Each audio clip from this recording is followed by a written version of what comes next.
wana ezalaki aleki na statut mosusu ndenge akomi chef de l'état aza na statut mosusu yango bana ezalaki ndenge nini naloba te naloba te bautilize ye na kati ya dossier wana mesi asana azali na kati jadari aza na kati représente ya olive azali na kati ozwi oyo tobengi siriki madidi azali na kati ya complice esalami à la veille ya marche le 15 UDPS vivant naloba te balobi bakabali nyonso tosalaki esimbi oyo eza prise ya suka nayebi mwana mwasi moko babotana mokonzi ala Belgique ye ezala Belgique ayaki kosala nini na Kinshasa babengaki ye mbongo moto afinansaki ezalaki ya sana sala bavideo mwa mabe sala bopoto dénigré ye sur le plan international sikoyo tellement président azalaka l'homme le mieux informé de la République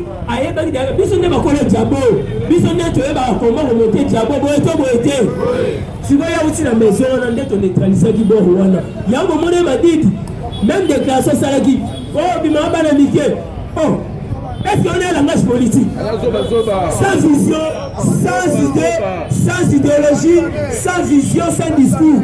Un politicien, on peut toucher la vie privée au milieu. Est-ce que ça a rapport dans la politique? Il ne peut se vivre. Yango, Naï, Nazolo Baboé. Botika qu'on a la distraction.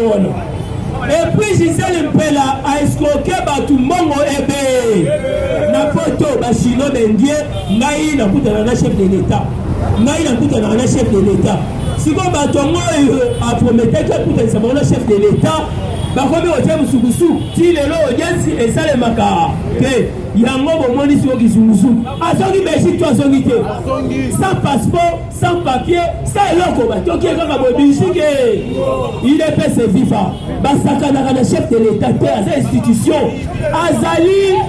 azali tongalo bakaza au-dessus de la mêlée soko yana maseki okutana na yango il est fait se vivre ndenge tolakaki na batu ke tozolia effectivement makambo ngoli ekomi père bomonaki nayebisaki bino ke ministre Désiré Birians auti kosigné contrat 250 tracteurs et nazoyebisa bino ke oyo nalobaki na bino eza lukuta te preuve ane bomoni déjà baction sur terrain bomoni bato oyo bande kointoxike bato baza na bukanga noti est-ce que bozonga su makelele yango bakabali nyonso ya mabe wana déjà tokati yango UDPS viva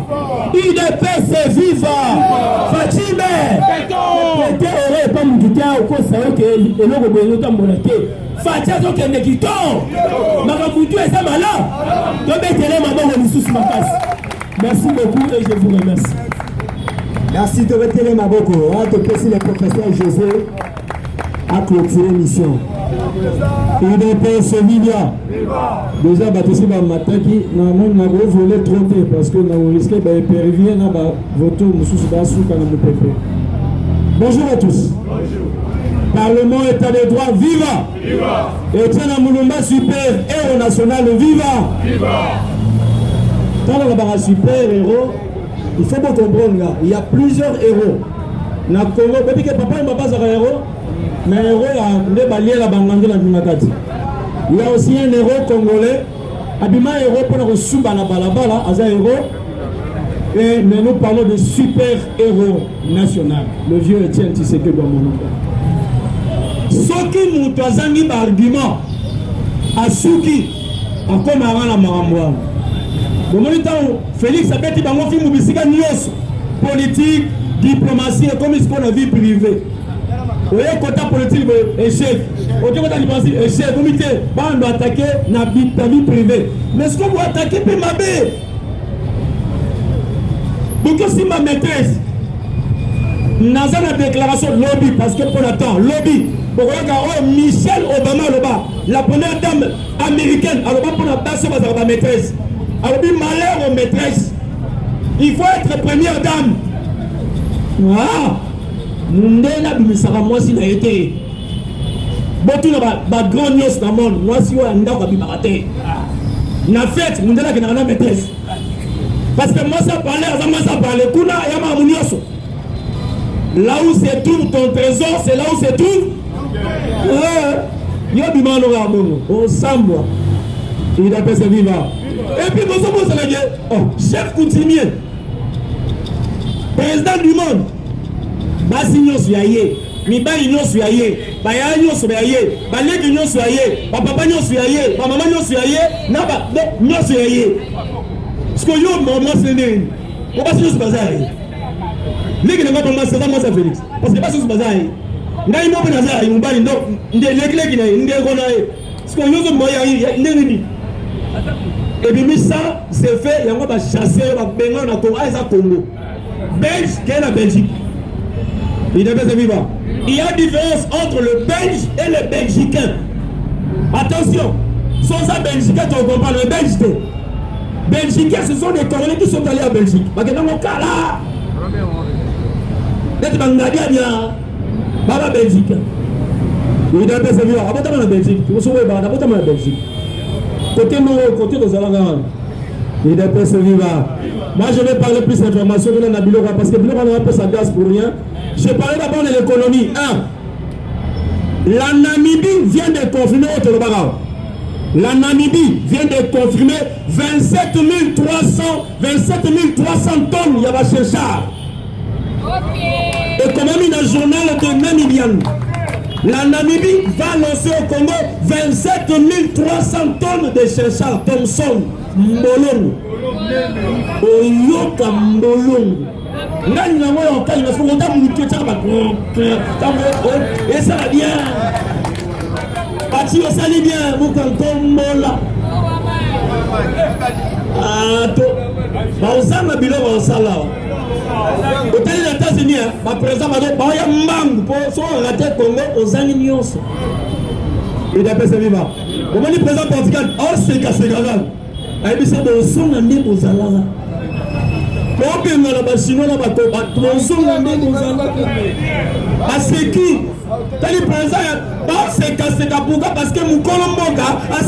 il est pas vivant. Mais j'ai aimé l'argument du président. L'état de siège. Le président dit ceci dans le discours. L'état de siège ne sera levé que quand les circonstances qui l'ont motivé disparaîtront. État de siège est qu'on demeurer dans Wana. 10 millions de sanini. Et l'on va dire. État de siège. Et on aura temps, jour, mi-colotine un recensement, un roulement d'élection. Et l'on va dire. Pour yoka l'autre. Le parlement m'a dit il est pas vivant. Bon, ça va bon. Il y a un temps où on a maman Élysée. Il a dit Félix Bonbon, Félix Miel, Félix Bou, Félix Moupa Tombola. Alors, le baron la français, la nomenclature, il va te faire un peu dans le comment on se fait ça à goût. Congo, Mboka Besbois, RDC, Awa et Zambo à la Bissomoko.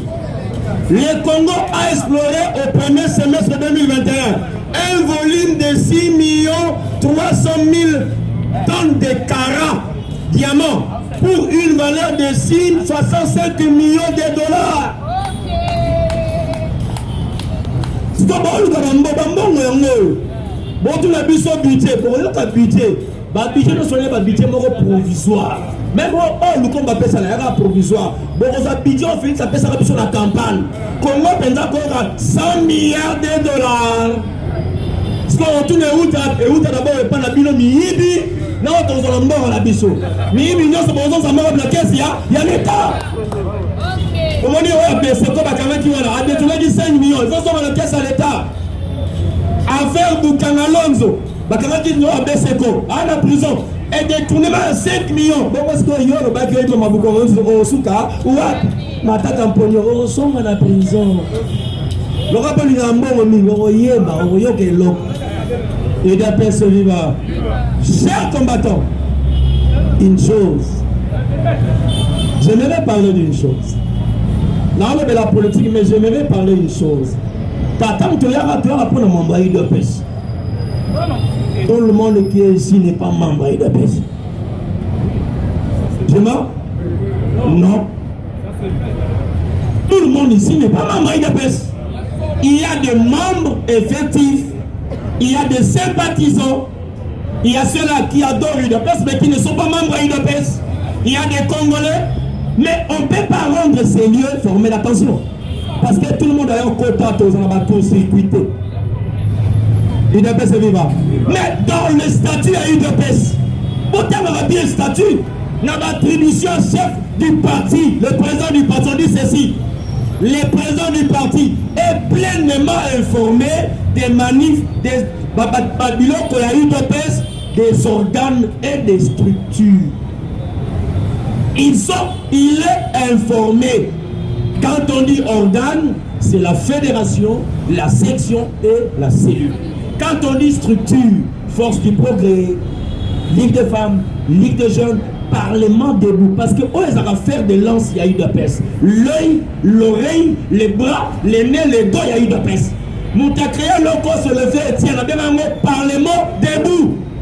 Tout il y a question. Pourquoi au Congo, les Zaïres à l'époque, on voit des gens par-ci, des groupes, non, ce ne sont pas des gens inutiles, ce sont des parlementaires debout.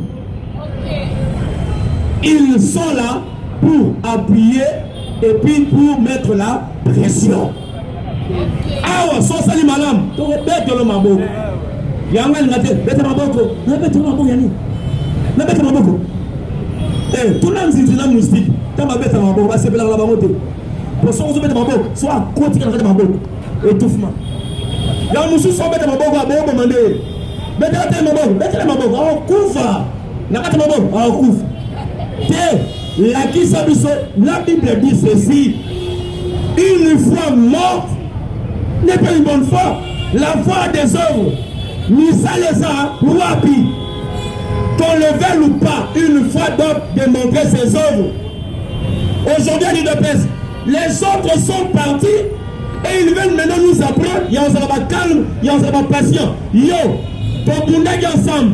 Au pire, il m'aura 10 personnes. Pas qu'à mater 100 personnes, tant de suite pouvoir te bien éclairer, mafia, bien éclairer, il y a banane.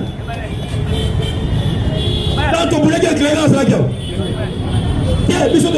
Équipe d'avance, pouvoir. On devait aller ensemble parce qu'on disait nous mourrons ensemble, nous travaillons ensemble, non? Mais le comité, équipe d'avance, il y a Nini. Il y a non rien dit. Il y a comme une deux voitures dans la moto, jamais. Il fallait ensemble comme dans la brouette, vélo, moto, catch, zéro, toquei. Mais il y a bandit, maman type. Après, les autres là devaient rester calmes.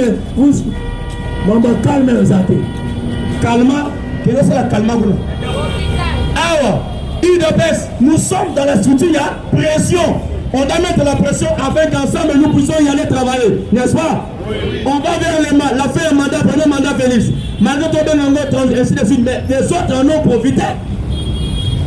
Chaque jour, quand on est dans la net, bazo balaka, balaka la bague de mariage, veste na bango, chaussure na biloko na bango. Ce qu'on dit ça là, c'est à il dépasse vivre on se battre avec la vidéo. Non, yo personne ya ko yaka, ils sont là. Un véritable arrangeur va être dans la maloba. On dirait ah là c'est pas amnestésie. C'est quoi juste?